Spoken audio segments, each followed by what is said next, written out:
भरियासिटी के ward number 1 भैया पाड़े में भैयो बिरादरी के औरतुन जो मासूम ॿारनि सां गॾु भरियासिटी पुलिस जी मुबैना ज़्यादतियुनि तोड़ी चादर ऐं चौदीवार जो तक़दुस पामाल कंदे रात जी उंधाई में बिना लेडी पुलिस के घरनि अंदरि दाख़िल थियण ते ॿिनि नौजवाननि खे खंबे खणी वञण ख़िलाफ़ सख़्त एहतजाज।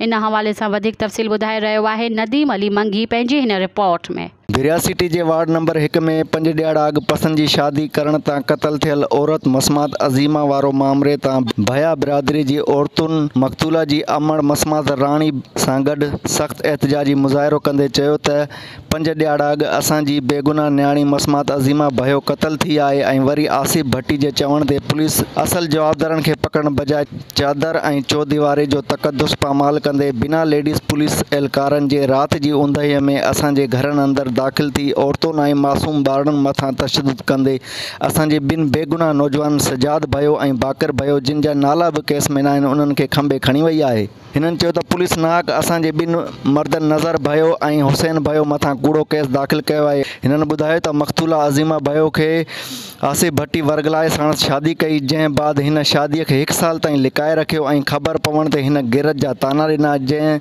सबबु असांजी बेगुनाह न्याणी क़त्ल थी आहे। असांजो मुतालबो इहो आहे त जेके FIR में नाला आहिनि जीअं त हिकिड़ो नज़र अली नालो आहे ॿियो हुसैन अली बहादुर अली, जेको नज़र अली ऐं हुसैन अली आहे उन्हनि जो को हथु कान्हे को न ई उन्हनि खे उन ॻाल्हि जी ख़बर त महिरबानी कयो उहे FIR रद्द कई वञे, उन्हनि ॿिन्हिनि जा नाला ख़तमु कया वञनि ऐं पुलिस राति जो असांजे घर 4 वॻे घिरी आहे।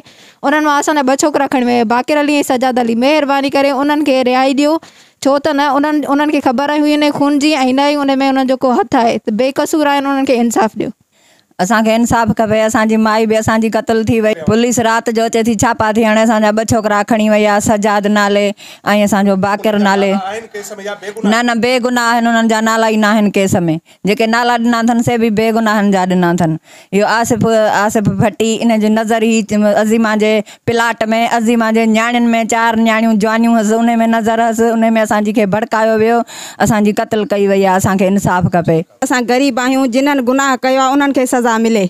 असां बेगुनाह आहियूं, असांजे बचड़नि ते ज़ुल्म कयो थो वञे, असांजे घरनि ते ज़ुल्म कयो थो वञे। असांजी इहा गुज़ारिश सभिनीनि खे, पुलिस थी ज़ुल्म करे असांजे मथां त छो थी अचे बेगा वक़्त जो न्याणियूं साणियूं सुतियूं पियूं आहिनि, असांजा मर्द घरनि में न आहिनि, जेके 2 छोकिरा हुआ सा बि पुलिस पकड़े वई आहे, हींअर केर बि न आहे। असां मायूं आहियूं जो राति जो सॼी राति जाॻूं था, जो असांखे तहफ़ुज़ खपे।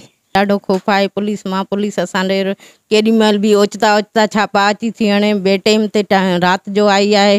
असांजा 2 छोकिरा खणी वई आहे, हिकिड़े जो नालो सजाद आहे, ॿिए जो नालो बाक़िर अली आहे ऐं असांजा छोकिरा उहे बि बेगुनाह आहिनि। असां ते पुलिस ज़ुल्म थी करे, असांखे हीअ अपील आहे त असांजो इंसाफ़ कयो वञे।